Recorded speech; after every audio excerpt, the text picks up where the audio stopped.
The psychology of money एक ऐसी book है जो हमें बताती है कि पैसा सिर्फ मैथ्स या इंटेलिजेंस का गेम नहीं है, बल्कि ये ज़्यादातर ह्यूमन बिहेवियर पर डिपेंड करता है।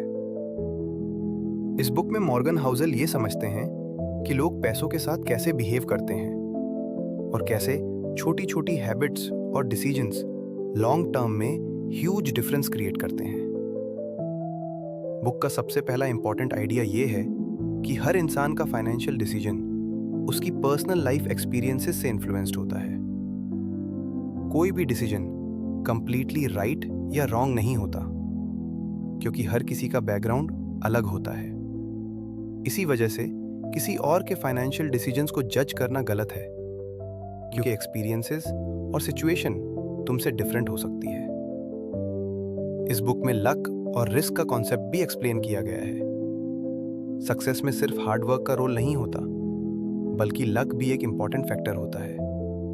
और फेलियर में सिर्फ गलती नहीं, बल्कि बैड लक भी हो सकता है। इसलिए हमें किसी की सक्सेस को देखकर ब्लाइंडली कॉपी नहीं करना चाहिए और ना ही फेलियर से कंप्लीटली डिस्करेज होना चाहिए। बुक का एक पावरफुल लेसन है कंपाउंडिंग का मैजिक। छोटी छोटी ग्रोथ अगर लॉन्ग टर्म तक कंटिन्यू रहे तो वो ह्यूज वेल्थ क्रिएट कर सकती है। इसका मतलब ये है कि जल्दी स्टार्ट करना और पेशेंस रखना सबसे इंपॉर्टेंट है। बहुत लोग फास्ट रिजल्ट्स चाहते हैं, लेकिन रियल वेल्थ धीरे धीरे बनती है टाइम के साथ। इस बुक में वेल्थ और बीइंग रिच के बीच डिफरेंस बताया गया है। रिच होना मतलब हाई इनकम या एक्सपेंसिव लाइफस्टाइल दिखाना होता है, जबकि वेल्थ का मतलब होता है वो एसेट्स और सेविंग्स जो तुमने फ्यूचर के लिए स्टोर किए हैं। बहुत लोग रिच दिखते हैं, लेकिन एक्चुअली वेल्दी नहीं होते, क्योंकि वो अपना पैसा शो ऑफ में खर्च कर देते हैं। सेविंग को बुक में बहुत इंपॉर्टेंस दी गई है। ऑथर कहते हैं कि सेविंग सिर्फ इनकम पर डिपेंड नहीं करती, बल्कि हैबिट्स पर डिपेंड करती है। अगर तुम अपनी इनकम का एक पार्ट कंसिस्टेंटली सेव करते हो, तो तुम ग्रेजुअली फाइनेंशियल सिक्योरिटी बिल्ड कर सकते हो, चाहे तुम्हारी इनकम ज्यादा हो या कम। फ्रीडम को पैसा का सबसे बड़ा बेनिफिट बताया गया है। पैसा का रियल यूज ये है कि तुम अपनी लाइफ के डिसीजंस खुद ले सको और किसी पर डिपेंड ना रहना पड़े। जब तुम्हारे पास इनफ सेविंग्स होती है, तो तुम अपनी मर्जी के हिसाब से काम कर सकते हो और स्ट्रेस कम हो जाता है।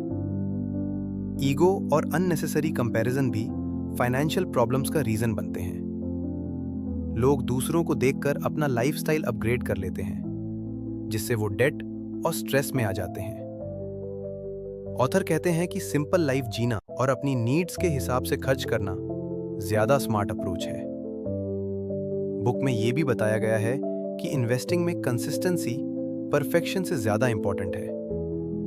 परफेक्ट टाइमिंग या परफेक्ट इन्वेस्टमेंट ढूंढने के बजाय रेगुलरली इन्वेस्ट करना ज्यादा इफेक्टिव होता है। मार्केट कब ऊपर जाएगा या नीश आएगा, ये प्रेडिक्ट करना मुश्किल है, इसलिए लॉन्ग टर्म स्ट्रेटेजी बेस्ट होती है। मार्जिन ऑफ सेफ्टी का कॉन्सेप्ट भी इंपॉर्टेंट है।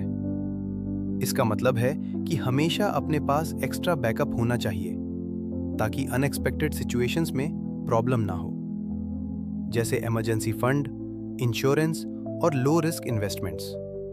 बुक में लॉन्ग टर्म थिंकिंग को एम्फेसिस किया गया है। शॉर्ट टर्म में मार्केट अप्स एंड डाउन्स आते रहते हैं, लेकिन जो लोग पेशेंस रखते हैं और पैनिक नहीं करते, वो लॉन्ग टर्म में सक्सेसफुल होते हैं। जल्दी प्रॉफिट कमाने की कोशिश अक्सर लॉस में कन्वर्ट हो जाती है। हैप्पीनेस और मनी के रिलेशन को भी एक्सप्लेन किया गया है। पैसा हैप्पीनेस दे सकता है, लेकिन सिर्फ तब जब वो तुम्हें फ्रीडम और सिक्योरिटी दे। अगर पैसा सिर्फ शो ऑफ या कंपैरिजन के लिए यूज हो रहा है, तो वो स्ट्रेस बढ़ाता है। बुक का एक और स्ट्रॉन्ग मैसेज है कि तुम्हें अपनी फाइनेंशियल गेम खुद समझनी होगी। किसी और की स्ट्रेटेजी तुम्हारे लिए परफेक्ट नहीं हो सकती। बिहेवियर कंट्रोल सबसे इंपॉर्टेंट फैक्टर है। मार्केट नॉलेज या आईक्यू से ज्यादा इंपॉर्टेंट है डिसिप्लिन और पेशेंस। जो लोग अपने इमोशंस कंट्रोल कर पाते हैं, वो लॉन्ग टर्म में ज्यादा सक्सेसफुल होते हैं। ओवरऑल ये बुक हमें सिंपल लैंग्वेज में एक पावरफुल लेसन देती है कि पैसा मैनेज करना एक स्किल है जो हैबिट्स, पेशेंस और राइट माइंडसेट से आती है। अगर तुम अपने एक्सपेंसेस कंट्रोल करो, रेगुलरली सेव करो, लॉन्ग टर्म इन्वेस्ट करो और अननेसेसरी कंपैरिजन से बचो, तो तुम ग्रेजुअली फाइनेंशियल इंडिपेंडेंस अचीव कर सकते हो और एक स्ट्रेस फ्री लाइफ जी सकते हो जहां तुम्हारे डिसीजंस